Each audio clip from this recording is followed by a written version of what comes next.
you. Morning, everyone. Morning. Welcome to the second day of 2023 Stockholm Internet Forum. I'm not going to be here all day. You'll still have Jack. I'm the kind of older, more experienced part of our dynamic duo. But she has more to give.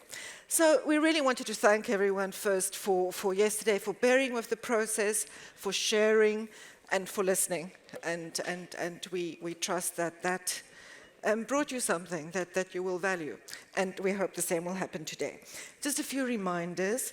Again, the code of conduct, just remember that, the respect, the listening, the Chatham House rules, so if you tweet, don't attribute to any individual or any institution.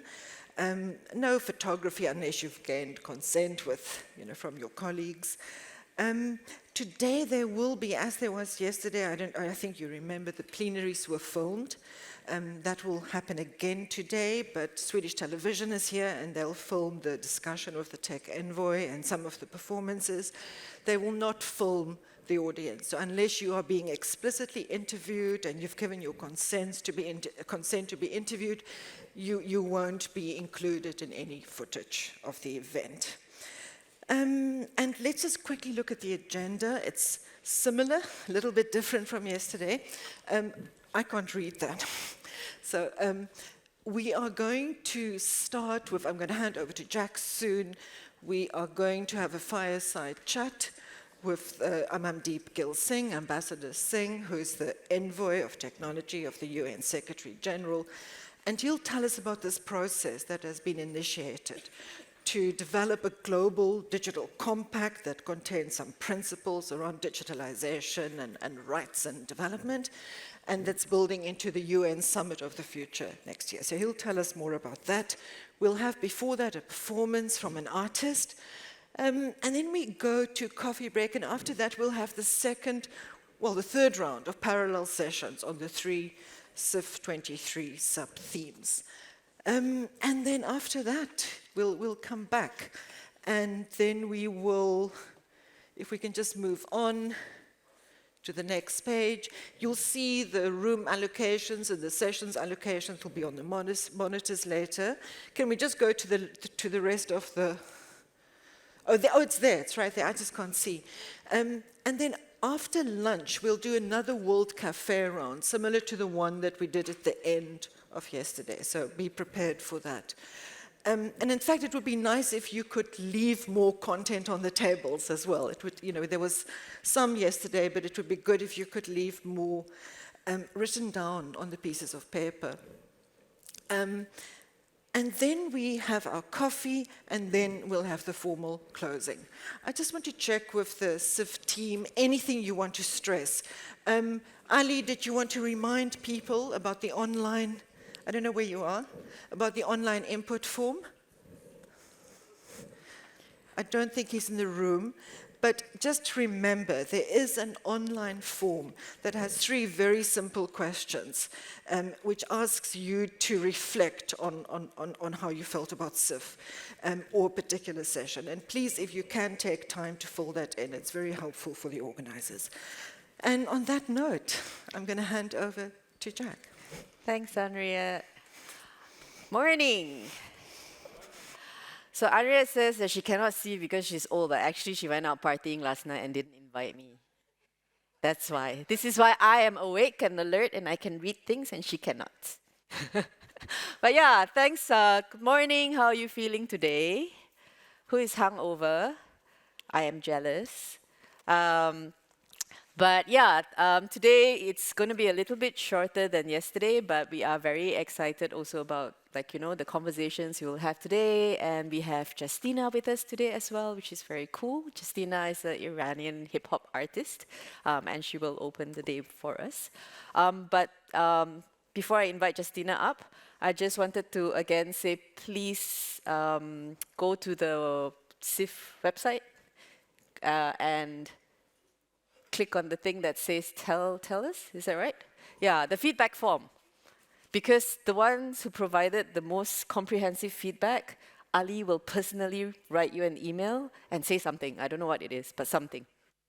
Yeah, it'll be good. Yeah, Ali will say something very good to you. Ali also writes haikus, so you might get a haiku just for you. Just saying. So cool. Yeah, Justina, please come up. Like, we're super happy to have you with us.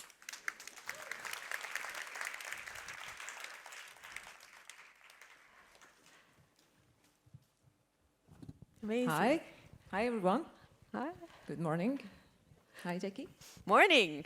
Do you want to share with us a little bit about maybe the kinds of music that you write? Yeah, the sort of music. So, if I want to start from the start,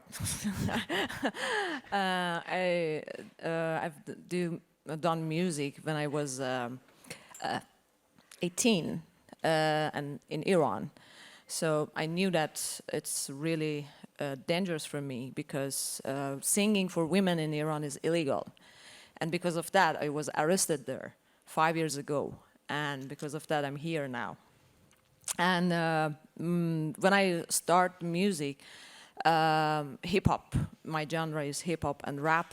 And my songs, most of them about the women's rights, about the social issues and the political issues that we have now, of course. And so because of that, they arrested me.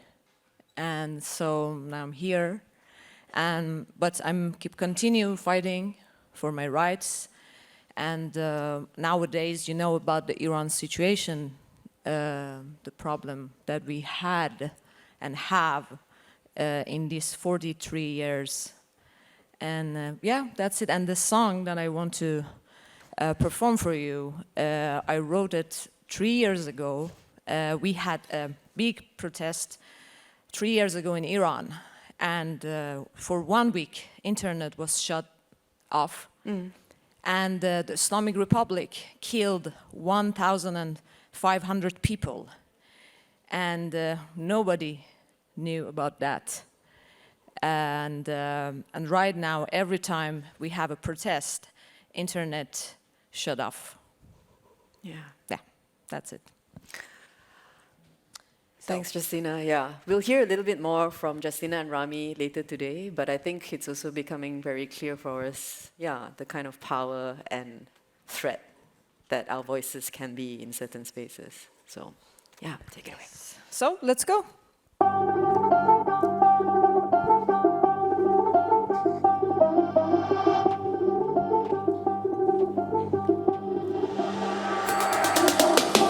داری باز خواب ما رو میبینی شبا تو بیداری نقش مرگو میکشی رو ما میخوای دست تو تاریخ ما ببری و هرچی رشته کردیم پنبه کنی بری کار ما بخش آوای آزادیه کار شما گذاشتن تره روی بوم نمیخوایم اون صداهای نکره رو دائم بچکونی توی گوشمون داریم میان ما سیل خونیم رو سرتون باقی عمر اونا که تیر زدیم تو سرشون داریم میایم دیگه کار رسید به استخونمون یا میمیریم یا نجات میدیم عمر و جونمون پیروزی نزدیکیم بهش حتی داریم پرچم میدوزیم نمیترسیم وقتی هر روزا از مرگ میخون خیال کردیم رو گلومون تا ابد میمون گیوتین رو سر کی بیفتیم ما داری باز صبح ما رو میبینی شب و تو بیداری نقش مرگو میکشی رو ما میخوای دست تاریخ ما ببری و هرچی رشته کردیم پنبه کنی بری کار ما پخش آوای آزادیه کار شما گذاشتن تله روی بوم نمیخوایم اون صدای نکره رو دائم بچکونی توی چی رازی که سکوتو به جا گفتن از سخت ترجیح داری جنگ بازی نمیمونیم بعد باقی فرو پاشی برا انقلابی تازه شروع باشی منتظر نمون بگیر تموم حق تو که نشه هر از ما میسازن مترسک تا خودشون شن برن هرچی کاشیم درو کنندون به کارن عذب اینجا قله حیواناته چون خوکا توشن شهنشه درندن به زور میفروشن بهش بعد جهنم داری باز خواب ما رو میبینی شب و تو بیداری نقش مرگو میکشی رو ما میخوای دست تو تاریخ ما ببری و هرچی رشته کردیم پنبه کنی بری کار ما پخش آوای آزادیه کار شما گذاشتن تره روی بوم نمیخوایم اون صدای نکره رو دائم بچکونی توی I need your clap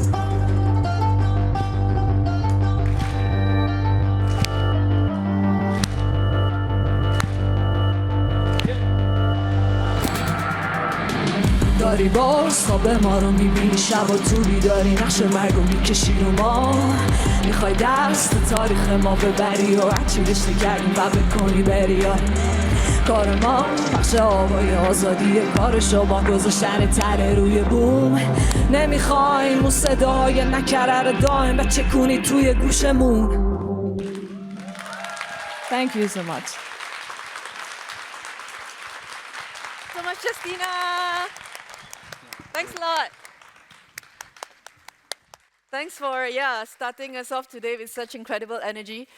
We will hear more of Justina's music later today when we close, so please be ready to party a little bit now, because I can see everybody wants to jump up and dance, but it's okay, calm down. Have your parallel sessions first, and then we jump up and dance, okay? So actually, we're a little early, which means we can maybe give a little bit more time for the next session, which is a conversation with Mr. Amandeep Singh Gill, who is the tech envoy for the Global Digital Compact. Oh no, I don't have to move my own chairs. How nice. Okay, I worked out for nothing. So yeah, we'd like to please invite you into the stage. Under Secretary General Amandeep Singh Gill, who's leading the implementation of the Secretary General's roadmap for digital cooperation with us at SIF. Do you want to be lefty or righty? It's suddenly political. It's okay, I give you the way out.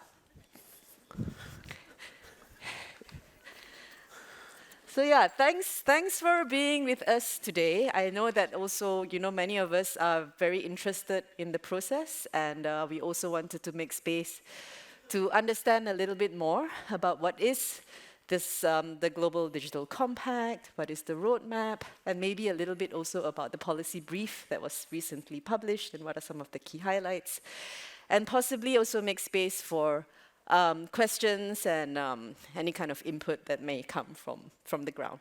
So let's start a little bit with,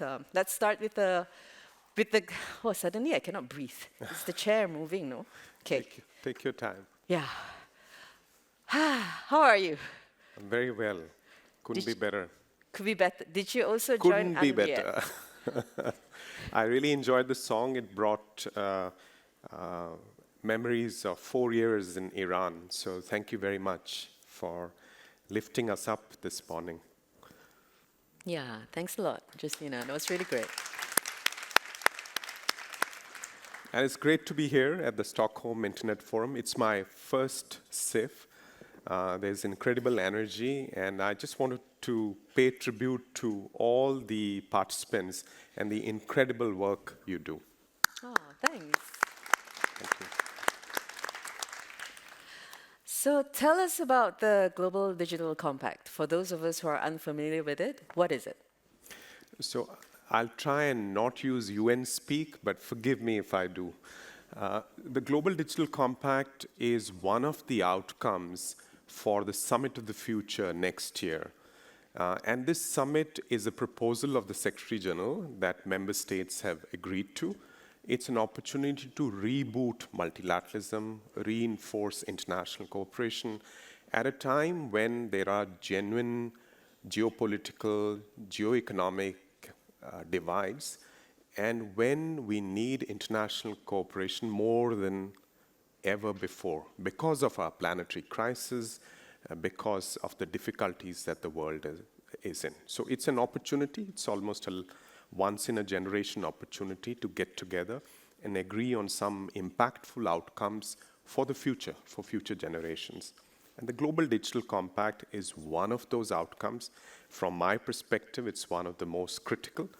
And it's an opportunity for us to get our act together on digital issues, the kind of challenges that we've been discussing at this forum, but also leverage the opportunity to make progress on the Sustainable Development Goals, the 17 SDGs, and bridge the digital divide. So this is a little bit of the context around the GDC. Okay, and what are some of the key issues that are being surfaced through this process? Yesterday, Ambassador Enestrom mentioned the process that she is co-leading with Ambassador Gatete of Rwanda, and they've identified 8 themes And they'll be familiar to you, protecting human rights online, making sure that there are no exceptions in the digital world on human rights protection and promotion, preventing the fragmentation of the internet, making sure that the internet remains one global public good. Internet shutdowns are one problem, but then there are other issues as well that could impact on the internet as a global resource, as an interoperable, always available global resource. There is the issue of the digital divide, so not just connectivity, but there is a growing data divide. You do not want to end up in a situation where a part of the world is just data serves to another part that develops services based on that data and sells them back to you. There's an innovation divide. So there are all these divides that are growing, and they need to be addressed. So that's an important theme. The theme of digital trust and security, making sure that the online spaces are safe for everyone. And the theme of data protection and data empowerment, so that not only is our data protected, but we have some say over what is done with that data. I think it's not just about ticking the box on, is my data safe, data secure? Who's using it and for what purpose? And do I have a say in that? Or do communities have a say in that? And then there is the issue of artificial intelligence. I think that's become very prominent with this. I mean, AI has been around for a while, but it is showing new powers almost to hack our nature as human beings. You know, we are communicators, we interact with each other, we trust in some things, we are skeptical about other things, but if all that begins to shift with these powerful new chatbots, then we have an urgent governance problem on our hands. Our institutions are not up to speed with the scale and the potential impact of this technology on our societal institutions, political institutions, economic institutions, how the future of work will shift. So that's obviously a prominent theme in these discussions. So before we go to maybe the governance piece of the conversation, you mentioned a lot. Seems like a lot of the key issues is involved around data and data governance and around AI, and it feels like that's also one of the kind of hot topics that we've been talking about in the last, yesterday, especially yesterday. How do you feel some of this is also relating to the theme of crisis, conflict, and disaster and the role of technology? Like that we've been, stuff you've heard yesterday also, some of the things that has been raised. How do you feel this is an opportunity? Or, what are some of the key things that are coming up in relation to that? Right. So, one word, resilience. I think digital technologies are going to play a very important role in having a more resilient world. The crises are multiplying. And, you read in the papers, polycrisis, ever crisis. So, you have a number of ways of describing how we find ourselves, what kind of situation we find ourselves in. But the answer really is resilience. Resilience at the individual level, at the community level, at the national level, at the international level. And to my mind, digital technologies are going to play an important role. Data-based analytics. For instance, in the UN, we have something called the Hunger Map that tracks a lot of the conflicts around the world, some other movements, price movements, etc., and predicts where we are likely to see food insecurity in the coming weeks, and that helps the humanitarian sector respond in time. So that's just one example, but there are many other examples of how we can build resilience as climate change becomes a persistent reality and starts to impact communities, including small island developing states. So given that kind of, I work a lot with I work a lot with a very strong gendered focus. I work a lot with feminists who work with different communities who face intersectional forms of discrimination and different kinds of vulnerabilities. So when you speak about resilience, how do you think this process is also sort of centering and uplifting particular communities and their needs and existing forms of disparities that's impacting on their capacity to already be able to engage to begin with? Right. I think that's a critical issue. In Europe, you have 89% connectivity, and in low-income countries, only 21% of the women are online. So we have this intersectionality issue where you have the analog asymmetries, the entrenched forms of discrimination, they intersect with the digital domain and create fresh challenges. If somehow we are not able to address this problem of women, children, minorities, those who have different political views, not being able to express themselves, not being able to empower themselves using digital technologies, then we are creating these kind of inequalities, divides, which threaten cooperation, which threaten full participation, and simply not the right thing to do. So I think equal opportunities, addressing harm squarely, including technology-facilitated gender-based violence, those are critical issues. And in fact, this is one of the 3 pillars of the Secretary General's vision in his policy briefs. The first being addressing the digital divide and advancing on the SDGs. Another one being governing artificial intelligence and other emerging technologies for humanity. And this third one being addressing online harm, discrimination, so that our digital future is for everyone, is inclusive. Great. Can you tell us more about the policy brief? Maybe this is a good chance to also kind of talk about the process of that, how that is informing the entire, the roadmap towards the Summit of the Future. Right. So the policy brief is the Secretary General's input into this process that's being ably co-led by Sweden and Rwanda. And this is one among many policy briefs on the areas that are going to be discussed at the Summit of the Future. It's been informed by consultation that my office has curated, participated in, encouraged. So we've had regional consultations in Africa, in Asia, Latin America. We worked with civil society organizations.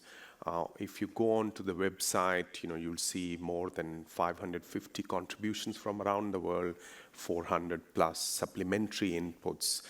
So there's been a rich background to the policy brief in terms of consultations. Also, across the UN system, we've come together. My colleagues from the Office of the High Commissioner on Human Rights and UNESCO are here, so they are among the more than three dozen UN entities that have contributed inputs to this policy brief. And another important input I want to emphasize, because we are in Sweden, so the High-Level Advisory Board on Effective Multilateralism, co-chaired by distinguished Swede, that report has also helped us craft the policy brief as it is today. Okay. So help me understand also a little bit between the policy brief, the consultation, and the input that's received from multiple directions and from different stakeholders, and how that's relating to the process that the co-facilitators are holding. So the Coffee with COFAX yesterday conversation, yeah. Right. So the COFAX are in a consultation phase of their work. And the policy brief, like all the other inputs from member states and private companies and civil society, is one such input into that process. And at the end of summer, my understanding is that the COFAX, and Ambassador Anna Storm mentioned it yesterday, would sum up this phase through what they call an issues paper. And they'll help the ministers when they meet in September at the UN General Assembly in New York, to decide on the next phase, which is the negotiation phase, when we actually start to wordsmith what is the global digital compact. So this is the kind of interface between those two.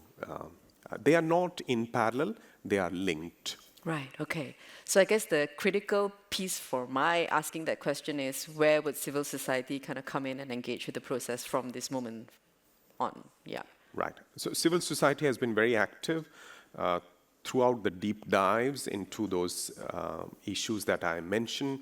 And going forward, the Secretary General has been clear, we've been clear that this is a multi-stakeholder process, and civil society would continue to participate, would continue to influence and shape the debate, and there may be other opportunities for inputs to come in. Okay.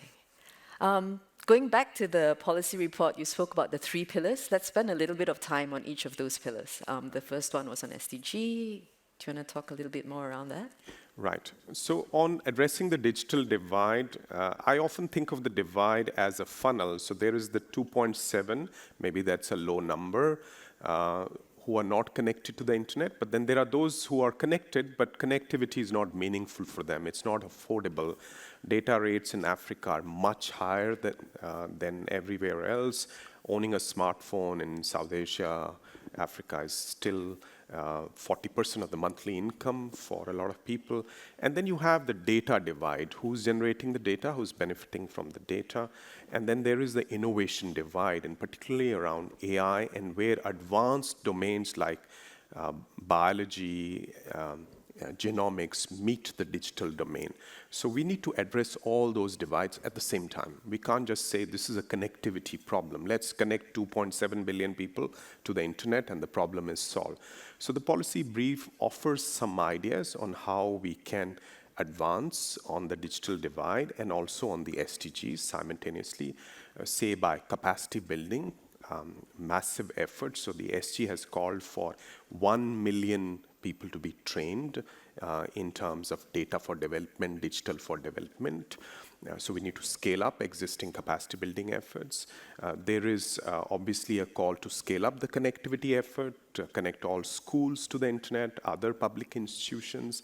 There is also a call for building new data commons where non-personal data, scientific data, agriculture, health can come together, and we can use new technologies, federated learning, for instance, to make sure that that data comes together for the benefit of everyone. And while doing so, we also build up the infrastructure and the human capacity to use data for good. So these are some of the actions proposed under the first pillar.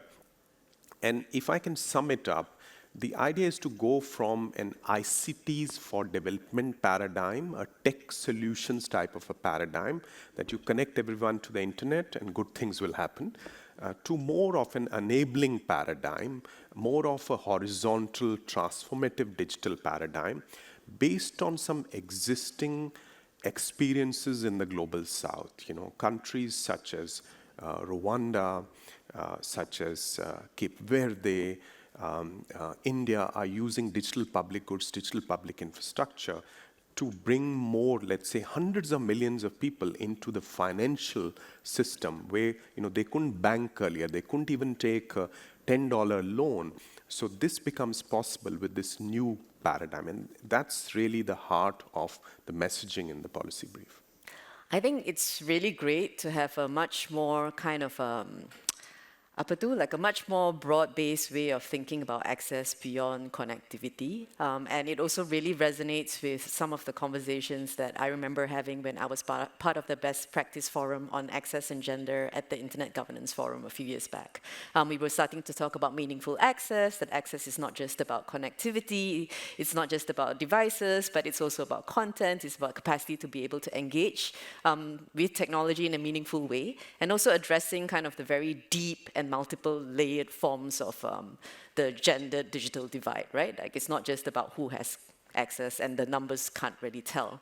So I guess I'm also curious how this connection with between the report, the pillar, and the connection with the multiple dimensions with the SDGs, which is fantastic, how that is also accompanying, say, for example, the efforts in that's driven by the ITU or the efforts that's driven by the WSIS process. How is that sort of speaking to each other? And maybe to that end also the processes and the conversations that's being held at the IGF. So how's that kind of like moving together? Right. Oh, that's a great question. So we're not new to this issue of digital governance. We've called it differently in the past. So there are, I mean, those who are familiar or maybe not familiar with the Internet Governance Forum, which is a multi-stakeholder body created in 2005. And the last Internet Governance Forum met in Addis Ababa. So that's about managing the aspects related to the internet. And there, you see the foundations of the internet are handled by technical experts, ICANN, the Internet Engineering Task Force, and it's good that this is non-political, it's not subject to some of the quarrels that member states may have from time to time. And I think we need to kind of, in my view, we need to preserve that special space for the IGF. And you'll see in the policy brief, the Secretary General mentions the work of the IGF, his efforts to help the IGF improve the interface with policy processes and be more prominent internationally through the leadership panel, the IGF leadership panel, chaired by Windsurf and with Maria Ressa from your region as the vice chair. Go, Maria. Yes.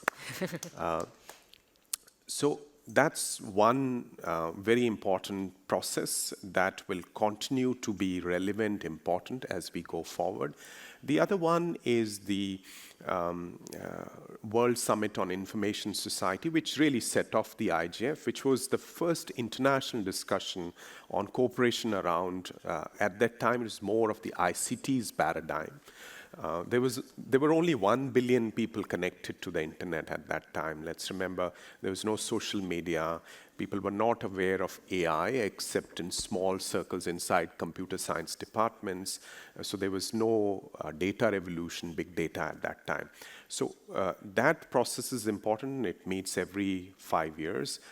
And there are action lines. You mentioned the ITU. The ITU leads on several action lines, say cybersecurity, connectivity. And in 2025, the WSIS will happen again. So this is 20 years after the first one in Tunis, where we decided on certain things, and that continues to remain relevant. What the Secretary General is proposing, that we need a more regular policy dialogue, and we need a way in which we can have transparency and accountability on what the Global Digital Compact might come up with. Those principles, those objectives, those actions that are described in the Global Digital Compact, how do we keep each other honest on them? How do we make sure that they are implemented? There is a regular review, which is more frequent than what we've had so far, where we have more of converging agendas rather than siloed discussions, and where we have an overall view in terms of how's governance proceeding, what are the lessons, and some way of curating those lessons, turning them back to the world so that we can learn from each other. This is to be done, perhaps, in our context. This is certainly not to be tried because it led to these consequences. So we need that kind of a regular, agile conversation. And the Secretary General has suggested that this has to be a tripartite effort across governments, civil society, and the private sector. So that's a challenge, and as the High-Level Advisory Board on Effective Multilateralism notes, we do not yet have a place where state and non-state actors can come together and shape digital governance on a continuing basis. So this is really the gap, the governance gap that's been identified in the policy brief. On top of the three divides, the digital, data, and innovation divides, that needs to be addressed. So I'll ask you from like a very, how to say, like from an activist point of view. So around the work on, say, addressing gender-based violence, it's, we've really been surfacing this issue for a long time, trying to get kind of first policy recognition, and then kind of bringing all of the different stakeholders to the table. And I think one piece of this that has always been super challenging, that has also, I think, been raised in conversations yesterday in multiple different issues, is how do we hold the private sector accountable? The accountability of tech companies and them also being like, when you talk about the data divide and actually also this data wealth and the capacity to do so much and have so much power to actually direct particular things as well.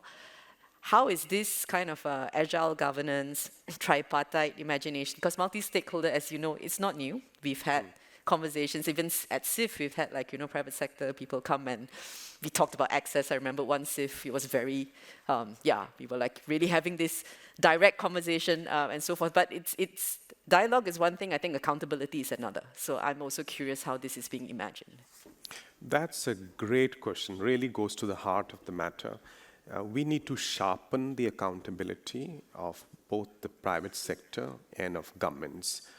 And with the private sector, I would say we are letting the private sector get away with a lot.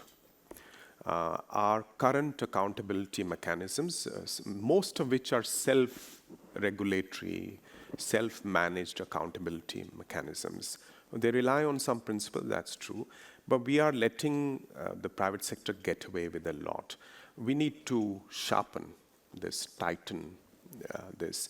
And there are some ideas in the policy brief, including an advisory mechanism on human rights that is proposed to be led by the Office of the High Commissioner on Human Rights with support from the rest of the system.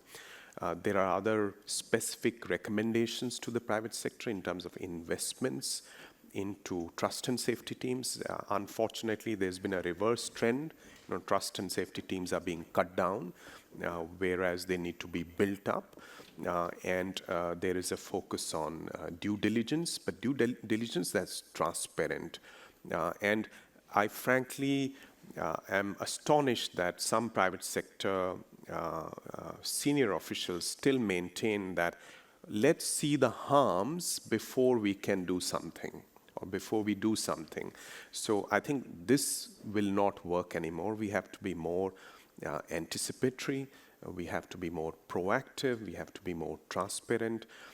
And accountability also means that when we come out with the Global Digital Compact, of course, it will come out through an intergovernmental process. But the private sector should also step forward and say, we endorse the GDC, we also accept this as a framework, and we will work these principles into our operations. And then we should have a regular conversation. How are we doing on that? If we are talking about oversight boards, for instance, how are they designed? What kind of participation? If we're talking about standards for interoperability of the metaverse technologies, are we only talking about interoperability in technical and terms? Are we only talking about user safety?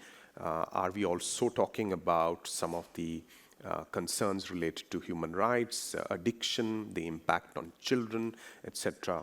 Are these conversations multidisciplinary? Are ethicists, social scientists, behavioral scientists involved, or is it just techno-fest? The previous one, yeah, with a lot of feminism. Okay, maybe we can open up for questions or comments or stuff, because this is a rare opportunity. I see one hand very fast, very high at the back. And then I see two here, yeah. So at the back first.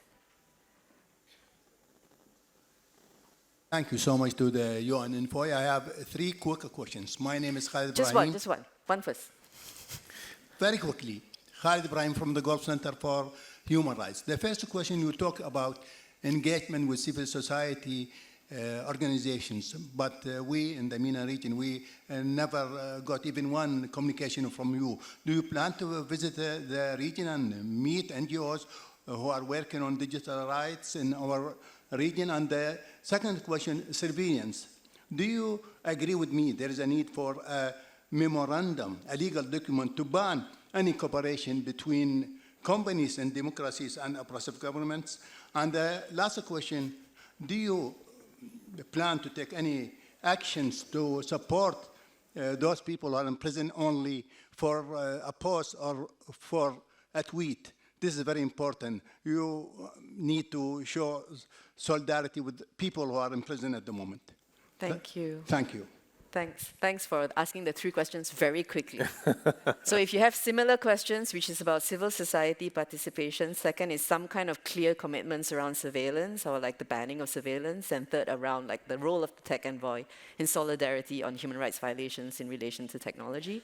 If you have those similar questions, you don't have to ask it again, okay? But yeah. But let's take maybe, two more, and then is that okay? Yeah. Good morning. My name is Kehinde from Nigeria. So I'm more specific about Nigeria as West African digital authoritarianism. Is this really covered? Because most times when this policy comes up, and like we discussed yesterday, some policy that happens in Europe might affect us, but our context is different. Are we really covered? Like, especially when I know you mentioned there's some element of human rights in the policy, but are they really specific to issues that affect us, like me in Nigeria? Thank you. Okay, specificity of policies that affects particular rights issues in contexts. And one more from Nashin, I think, yeah. Yeah, thank you for this conversation. My question speaks to some of the divides that you mentioned, particularly if we looked at some of the failure of the global response to the pandemic was knowledge gatekeeping, and how do we ensure that that doesn't repeat in the addressing the climate crisis? So is there space in the digital and the Global Digital Compact to ensure that all technologies that are developed for climate adaptation and mitigation are open source and that they remain open source? And I also ask this particularly in mind with the UN Secretary General's mandate that within the next 5 years, everyone will be covered by the early warning system. How would such a clause in the Global Digital Compact ensure that those technologies are not contracted to private companies developing proprietary technologies that are not sustainable for the global south to maintain, and instead ensure that these are kept open source so that it's that the cost of implementation is low and feasible for the countries that are most affected by the climate crisis? Amazing. Great question. Yeah. Technology and knowledge as commons in public good. Yes, absolutely. So thank you for all the three sets of questions. Starting with the country-specific situations, I just want to say that, my mandate as the UN Secretary General's envoy on technology does not relate to specific country situations. There are other forums within the UN system where, you should direct your questions. The Office of the High Commissioner for Human Rights. There are several special procedures, special mechanisms related to country situations, or even thematic procedures where some of your concerns fit. That being said, for me, regional diversity of inputs is an article of faith. In the 9-10 months that I've been in this role, so I have visited the MENA region thrice and taken a couple of trips to Africa, one trip to Latin America, a couple of trips to Asia, outside of the MENA region. So we will keep doing our best to make sure that diverse perspectives are reflected in the New York discussions. That's, you preaching to the converted on this issue. The specific problems around surveillance, around let's say, the incarceration of those who are expressing an opinion, whether through a tweet, etc. I think in the larger context, this is something that we are treating as part of the second pillar of the Secretary General's policy brief, which is to highlight these issues, come out with very clear messaging, like the message on internet shutdowns in the policy brief is crystal clear.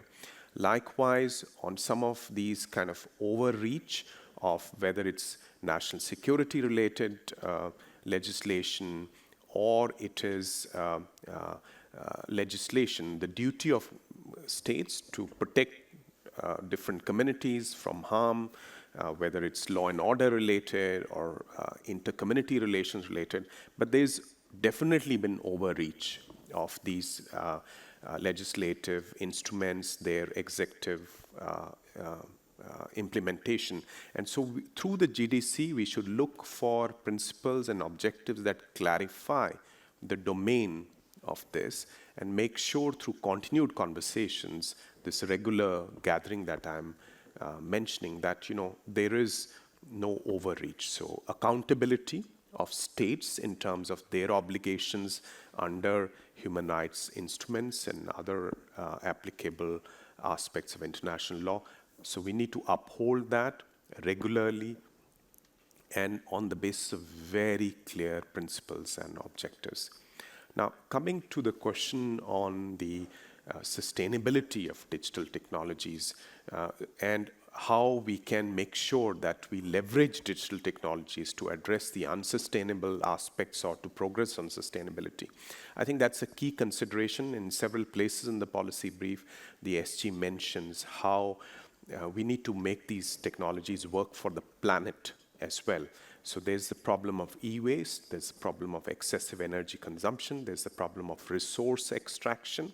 You know, our kind of toys these days, which we consider sustainable, which we consider smart, have an ugly side to them. So we need to be more transparent about that, calculate that better, and then address it by moving to more of a circular economy. And we cannot move to a circular economy if we do not leverage data and we do not leverage AI. So digital technologies have this double-edged connotation here. And the best way to grasp the approach in the policy brief is to think about one of those 8 issues, the global digital commons. So we've moved quite a distance on this commons approach in the maritime domain, in terms of biodiversity, in terms of our shared climate. We need to do the same with digital technologies, where these technologies in their open source form or in the form of digital public goods serve the commons so that they are used to develop innovation solutions where the private sector has no monetary interest today. I mean, the private sector is interested in the next 18 months. It doesn't care about what happens 18 years. I mean, maybe I'm exaggerated, but many don't care about that. So there we have to have investments in public technologies, development of open source communities, digital commons, data commons, where we can pool data, pool expertise together and move to a more circular economy. The green transition and the digital transition have to go hand in hand. The one without the other is not going to happen. Great. Any more questions? Yeah, Carla, and then one here, and then Henriette. 3. Great. Thank you. Thank you.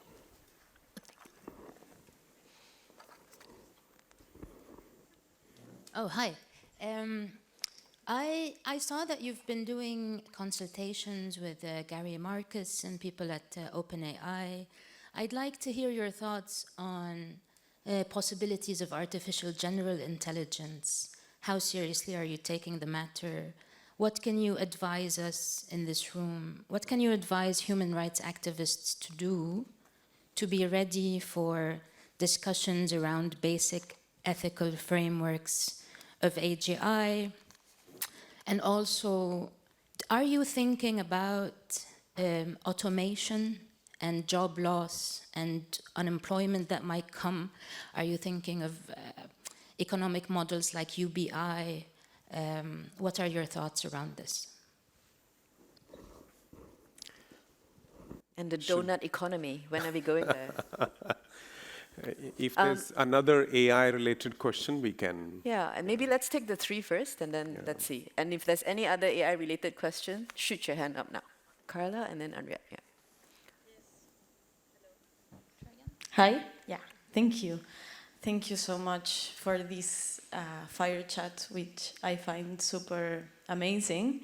My name is Carla, and I wanted to ask, I don't know if I should stand up.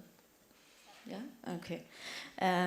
Yes, I've been participating as APC in the deep dives and in the submissions that, the open call for submissions that the Global Digital Compact process had to send different inputs for the Global Digital Compact. And my question goes around the participation of civil society, because the consultation, the open call for submissions is now closed, and the participation is through the deep dives, and we have been participating at the deep dives, but the time to participate has been shortened, so that has limited our participation a lot, I might say. So I was just wondering, how can we continue participating in the process, because the call for submissions is now closed and the time for participations in the deep dives has been shortened. So I was wondering if there might be another way of continuing participating and engaging in this process. So that's my first question. And the second one would be, how can we make the Global Digital Compact not a standard-setting document, because we see with the Sustainable Development Goals that they exist, but they are very static. It's very complicated to find them as a guidance process. They are objectives that we try to achieve, but they don't really guide how we can achieve the objectives and the goals. So how can we make this Global Digital Compact a document, a compact that can help us in the guidance of achieving the principles? So these are my two questions. Thank you. Thank you. Okay, can we stop here, because there's a lot in those two questions. Okay, but Okay, right. Yeah, if it's a quick point, yeah. make sure it's quick, Henriette. I'm I have a question and a comment, and I'm speaking in my capacity as the past chair appointed by the Secretary General of the UN, United Nations Internet Governance Forum. And Amandeep, I just wanted to clarify that ICANN is not a UN process. It's an entirely separate entity with its own multi-stakeholder infrastructure that deals with internet naming, domain names. The Internet Governance Forum sometimes has ICANN participation, but it really is a United Nations process that emerged from the UN World Summit on the Information Society.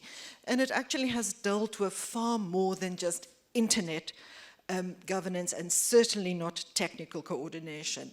And what I wanted to ask you, and I think that's the nature of digital governance, is that it's integrated with all other forms of governance in so many different thematic areas.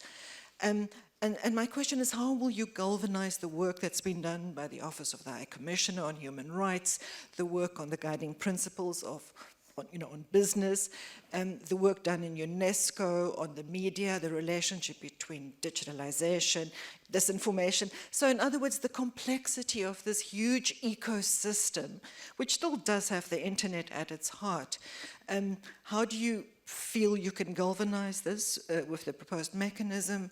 And will you build on this vast network of national and regional internet governance forums? I think there are people in the room who convene national internet governance forums, which are in fact quite open and democratic, and they don't just deal with internet, they deal with digitalization issues across the board. So will you find a way of strengthening that and integrating it? Thanks, Henriette. Do you still remember the three questions? Do you need me to remind you? No, one no. was about AI. No, I remember. Sorry, joking. Let's start with the AI question. I think that deserves a full answer. This notion of, I think where we should start is correct understanding. What is it that we're dealing with? And I think there's been a lot written in the media, there's been a lot put out on YouTube and other platforms. So we are all a little confused. And when we say human-like, or we say artificial general intelligence, I think we have to be very careful. We do not even understand what is human intelligence today. Some of you may have read Spearman's, factor, intelligence factors, etc. Scientists really don't understand what makes us intelligent. To say that a human artifact somehow approximates to, relates to what we really don't know is human intelligence is hubris. Shows lack of humility, lack of a scientific approach. So we have to be, AI, let's call it AI because everyone calls it AI. It is extremely powerful, and the latest version of artificial intelligence, these large language models. And remember, these are trained on data that's available out there on the internet, movie captions and what's there in Wikipedia, etc. All that's out there, but that's a human artifact. And based on that, it selects the next word and presents, what looks like creative text to us. So we have to be careful that we don't get deluded by this hype about artificial intelligence. We are nowhere close to what is called AGI. I mean, whether it's the embodied form, robots, robots cannot clean your dishes. I mean, if we had really smart AI, we would have seen drones cleaning windows from outside. We still have humans doing it. There is so much to being a human being that, technology is not even close to. So let's relax. But can I interject with one question to that, though, which is not really about AGI. I think the question around labor and the shifting nature of labor is something that requires critical thinking. I feel that in the report it speaks a lot about human values, but I feel like every time it says human values, I want it to say human rights first before human values. And then the third thing for me in the conversation around AI is that I don't understand why it's always the white tech bro in the global north that gets a seat at the table and be treated as the experts, when the people who are most affected, who are at the front lines, who are being, really thinking through these things, are never at the table. So when will we have consultations with people like Bas Peña or Timnit Gehru, if you need a superstar, right? Like, when will these be the experts at the table rather than so that's my, in fact, it's maybe even just a political statement and not even a question, and ask, if you may. No problem. And I agree with you. There's tremendous AI talent around the globe, but we only see, a fraction of it on the TV screens or in the media. And that's not, when you talk to some of these experts, you get, quickly realize that they don't get what is it to be in a data-poor environment doing AI. Where you have to literally bootstrap up and you're uploading data to centers in the global north and getting analytics back, and you don't like it. So there is that aspect. But I think having correct understanding is the beginning of the solution. The next step is we need to think about impact. And we need to think about impact in the sense of shifts in risk. So the model has always been with at least some monopolies in the private sector. We will focus on the benefits and we will spread the risks out or into the future so that others will deal with it. This is the externality problem, the negative externality problem. So we've seen that with our choices around the internal combustion engine. We've seen that with everything that's wrong with the environment today. We've seen that with social media platforms where the externalities around human rights violations were left to government, civil society, and others to deal with. Now, we don't want a similar situation in AI. So before you start making tons of money on this and getting hundreds of millions, if not billions of consumers hitched to this, we need to think about what's the impact and who caters to that, who's going to address the impact. So if there is the shifts in the job market, obviously there'll be shifts. There has always been that case with technology, but our institutions got time to adjust in the past. So do we have that much time now? If not, are there instruments such as UBI? Frankly, personally speaking, I'm not a fan of UBI. But it's been experimented with, including in this region. So are there ways to kind of address those risks that are coming up the line? I think that's the critical conversation we need to have. And also, going back to the policy brief, we need to align AI governance approaches across the world. Because if we have very different approaches, so internet fragmentation is another issue, but AI governance fragmentation would be a nightmare. It would come in the way of innovation, but it would also make it very hard to address the risks and the harms that are obviously going to be there. And also existing harm, I think it's also important to show that there is already existing kind of like bad labor practices involved. But before this conversation becomes an AI conversation, which every conversation can get towards, I just wanted us to get back to the point that Carla was making about civil society participation in the continued process, and also how this will kind of align with all the other complexity of the ecosystem and all existing processes and initiatives that's happening. Right. So Carla's point about civil society participation, there are several ways to participate. One has been inputs.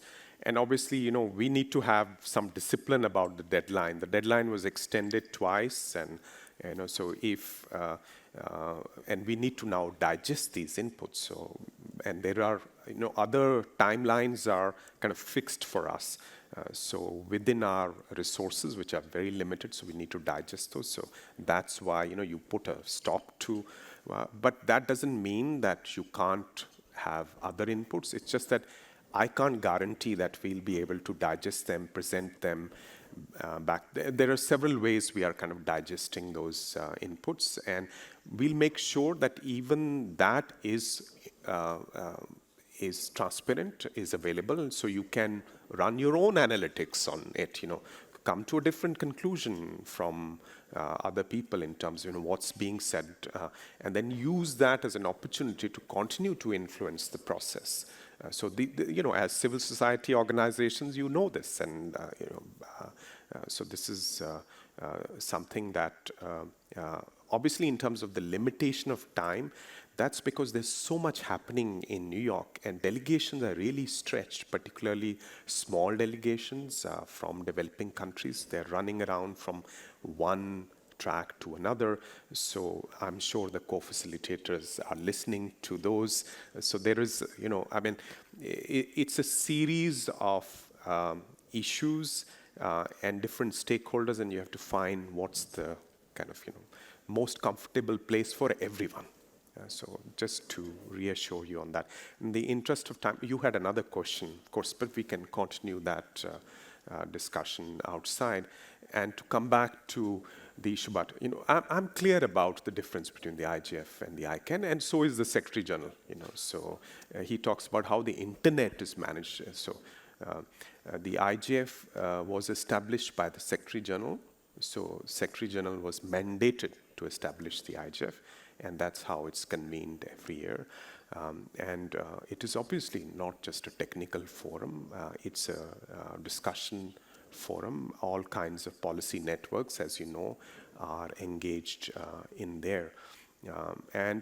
This distinction between what is digital, what is internet. So as an engineer, I understand that distinction, but in the kind of social science domain, that kind of breaks down.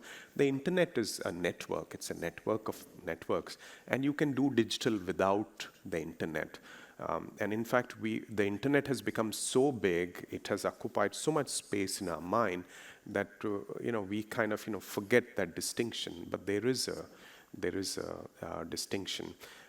And we need to kind of look at these issues beyond technical standards. So this new generation of socio-technical standards, but then that's an issue of mandates, and coming to your point about coordination across different forums. Since it's not just a technical issue, so it's not only technical standard setting. So you can't say that the Office of the High Commissioner on Human Rights is not concerned by digital. I mean, that's a ridiculous thing to say, because we're talking about the social impact, the political impact of these technologies. So across the UN system, we've been trying to kind of come together. This is part of my mandate. Frankly, it is not an easy mandate to deliver on. I need the cooperation of all my colleagues across the UN system. So if we just keep sitting in our silos behind our mandate saying, I'm digital and no one else is digital, then, we are not going to be. It's like the same problem at the intergovernmental level, behind my borders, I'll handle everything digital, don't tell me what to do. But, we are in a common space. So we have to kind of work together, pull together so that we are going in the right direction. And I think that's where, coming back to the policy brief, a shared set of principles, a shared action framework, some clear objectives are helpful. And this kind of a hub and spoke arrangement that's mentioned towards the end of the policy brief, that's helpful because it helps us maintain our specific identities and be expansive in our interpretation of those specific mandates, but still come together so that the impact is felt in the areas which are urgent, artificial intelligence being one, human rights accountability being another, and addressing the digital divide being the third one. Okay, thanks. I suppose, like, in some ways, this is still kind of like unfolding and evolving. Even the hub and spoke arrangement, I was also very curious to see, because as Andre is saying, this field is complex. This ecosystem of, where policy conversations happen, where decisions take place, and where accountability can be pinned down is multiple and complex, because we are essentially talking about an entire layer of technologies that is intervening in all aspects. Like you can see from the range of conversation, from the environment to knowledge, to intellectual property, to gender, to violence, to labor. So in some ways, it is vast, it's complex. I'm curious to see how this process, as it unfolds, will be able to also figure out, I don't know if a hub and spoke will work. I was really reading and trying to figure out where is this process sitting? Like, is it at the center? Is it the interconnective tissue? Like, what's happening? But I think it's a question of more like, okay, so let's see. I think it's also a process of figuring things out. At present, it's about articulating those principles and agreeing to them, and I think that's great. I feel that it will be super if we have a lot more clarity moving forward also, where for me, particularly where we stand, the UN system can be very, very difficult to engage with as a civil society actor, for sure. That's why I love the IGF for all of its problems. I love it, because I can at least go there and talk to people directly, regardless of stakeholder. So I think moving forward, this feels important. This feels like, it's also maybe both important and maybe has potential for us to also put, things that we've been working on as part of this conversation, as part of coming towards agreed agreements, a common agenda. And having a clarity around how to interface into this will be great as we move forward as well. So, yeah, last words. Thank you. I mean, you summed it up so nicely. I don't have to say much. Just remember that there is a very important set of actors, governments, that we have to. So if we engage them right through this process and get them on the right landing spot, your problems as civil society will reduce. Yeah. So it's not, us versus, but, we need to work these. Great to have that civil society engagement in the IGF. Let's get the governments a little more engaged on digital cooperation and get them to the right spot. That's why. The last thing I want to say is about agency. Let's not ever think that these are just things happening to us. These large language models, these companies with trillions of dollars of market capitalization, these big governments, the strength of this community is you found hacks around this. So having agency over this, this is not happening to us. We will construct it together. I think that attitude is what we want going forward. Otherwise, it seems like, this is just a train that's coming out of, and it's going to hit us. And you are an artist, and we've had many artists here. And when we talk about digital data and AI, it's always about the past, what's out there. And from there, we are learning and trying to predict what's next. Someone mentioned Michel Foucault yesterday.